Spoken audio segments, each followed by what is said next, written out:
YouTube. Whoa! I spun the surprise.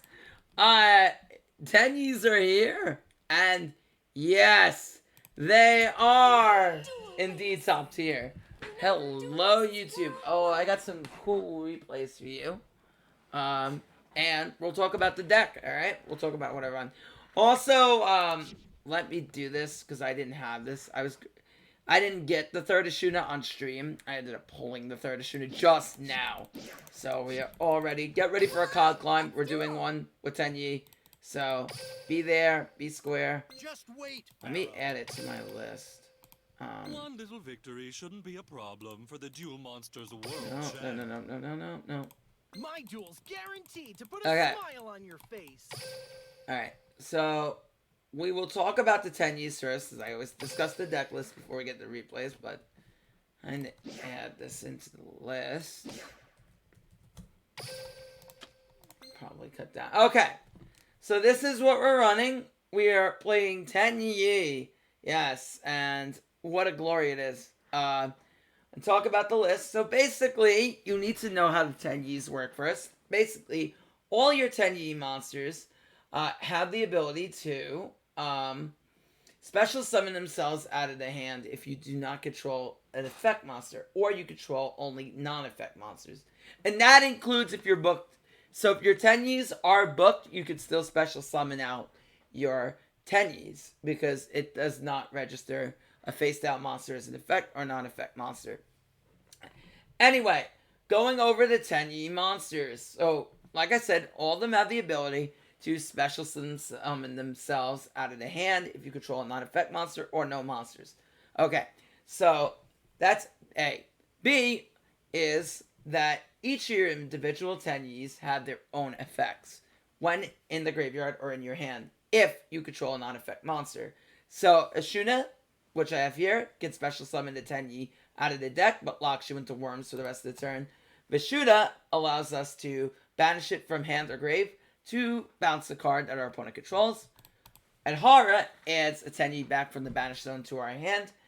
And then Sithana allows us to, when a normal monster is destroyed, we can pop one monster they control, then revive back our normal monster. And most of the time they don't even read Sithana, so it's completely fine in that department. Okay, so there's that and that with a box of cherries. Alright, now, going on further through the deck and what you need and, going further on throughout the deck. Alright, next we have,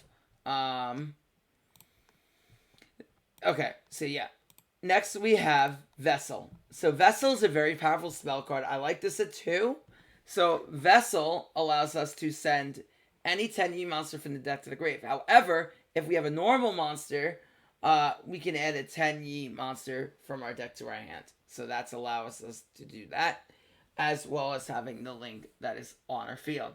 So for example, if we summon a monk out, then we can activate our Vessel and search for a Tenyi as well as send one. That turns any one Tenyi into a 1-card level 8 synchro, whether that be your Draco Berserker or whatever not. Alright, so that's very, very important. On top of that, we're running 3 Book of Moon, 3 Cosmic Cyclone, 2 Kiteroid, which I think really sums it up. Kiteroid is really good to dodge getting killed. Cosmic Cyclone is very good in this meta, especially when you talk about Destiny Hero. Cosmicing their fusion spell is very, very good. And also we have Book of Moon, which can, going second, help us win the game by disrupting our opponent even further. No limit 3s, because I don't think limit 3 back row is necessary in this deck. I don't think we need to run it. The cards that really came up, I want to go over the extra deck first. First, we have Draco Berserker. So Draco Berserker is a generic. It takes a tuner and non-tuner. You can make this in Rocket, being a dark. When your opponent activates a monster effect, you can banish it. That includes in the hand and the graveyard. Keep in mind of costs. So effects like Tenyis that banish for cost.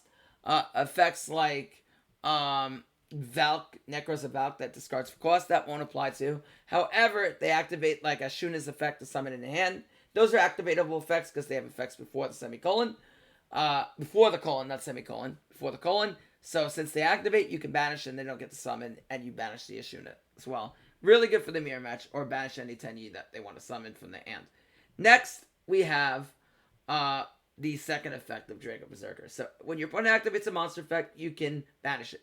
If this attacking monster destroys an effect monster by battle, you can activate this effect. It will gain attack equal to the destroyed monster's attack. So for example, if you use Ties That Bind, you swing over 3k meter, it gains 3000 attack, swing over another attack position monster, and you can go for lethal damage. Very, very simple. Boxia is a generic, just requires worms. 1 tuner plus 1 of non-tuner worms. When this card is synchro summoned, you can target cards on the field up to the amount of worm monsters with different attributes used to summon it. Spin them back in the deck. For example, if I use Adhara and Vishuddha, they are, one is earth, one is dark. I have 2 different attributes. I can then spin 2 cards. Very, very good. Also, I can target 1 card in the field, target 1 level 4 or lower monster in our graveyard, special summon it. So that's very, very good. It can extend and help you go to links. You can even pop your back row like Vessel, Cosmic, or Book as well to make those plays happen.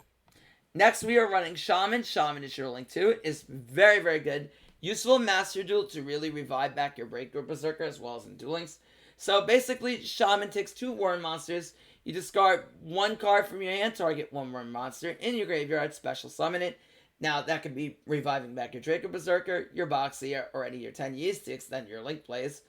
But it locks you into special summoning Tenyi monsters out of the extra deck. I mean, activating Tenyi monsters from the extra deck only during the end phase to the end of the turn. So, for example, meaning that if you summon like a Draco Berserker out of the extra deck, or anything out of the extra deck, you can only activate the effects of Tenyis that are summoned from the extra deck. So you can't activate Boxia or anything like that. So that's very, very important. Okay? So you're locked into Tenyis that for any monster that comes out of the extra deck. So hopefully that's easy to understand. Also, when a non-effect monster declares an attack, you can destroy 1 card your opponent controls. And target and destroy it. So very, very good. Monk is your link 1. This enables all your Tenyi plays. Because you will now have a non-effect monster in the field, thus you're making plays. So you want 2 to 3 of this.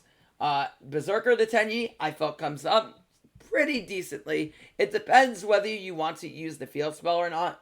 If you use the field spell, you can combo this with like Muparo, and then you can use Mupara to protect from targeting. So that's really, really good. And it's just a good 3k beater. Easy to summon. Draco Master is a nice card if you have a basically for every normal monster on your field or in your graveyard, you can destroy monsters your opponent controls up to the amount of normal monsters on field or in graveyard. And yeah, that's basically what that does. Effect monsters, I should say, that your opponent controls up to the amount of non-effect monsters or normal monsters in your graveyard. And also, it cannot be destroyed in battle, but except by effect monsters. So really, really good. 2 monsters, including a link. Link 3, very easy to summon. Okay, now, for me, I like Sithara. I feel like Sithara comes up a lot, personally, more than anything, because a lot of times you'll just be left with a monk on the field and they'll run over it. Especially like if you end on Draco Berserker, and it counts for card effect too. So they don't know, and they make like a Raging Dragon, and they blow you up, and you have Sithara in the grave. You can resummon it, and then send their monster as well. So Sithara really comes up for the grind game. Sithana really comes up in the grind game for me. So I liked it a lot. If anything else, I'd probably cut a 3rd box here for a monk. 3rd monk, maybe. You don't have to. You could probably run 2 monks and get away with it. Yeah, you know. Anything else, you could run a generic synchro when you're not locked in the worms and using Ashina. You can run like a generic 8 if you want to. That could come up. But yeah, I want to try other variants like Yangzing or Rose Tenyi as well. But yeah, really good, really clean. That's the list. Let's get into some of the gameplay, shall we? Oh. Give me 1 second.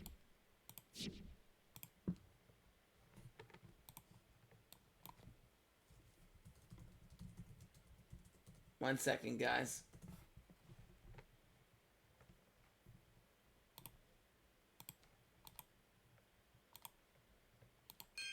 Ah.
that's the replays. The last one I didn't realize we were out of replays, but those are some of the replays that we had. Some of them you really could see how Sithara really came up, especially against Fascinator and Max.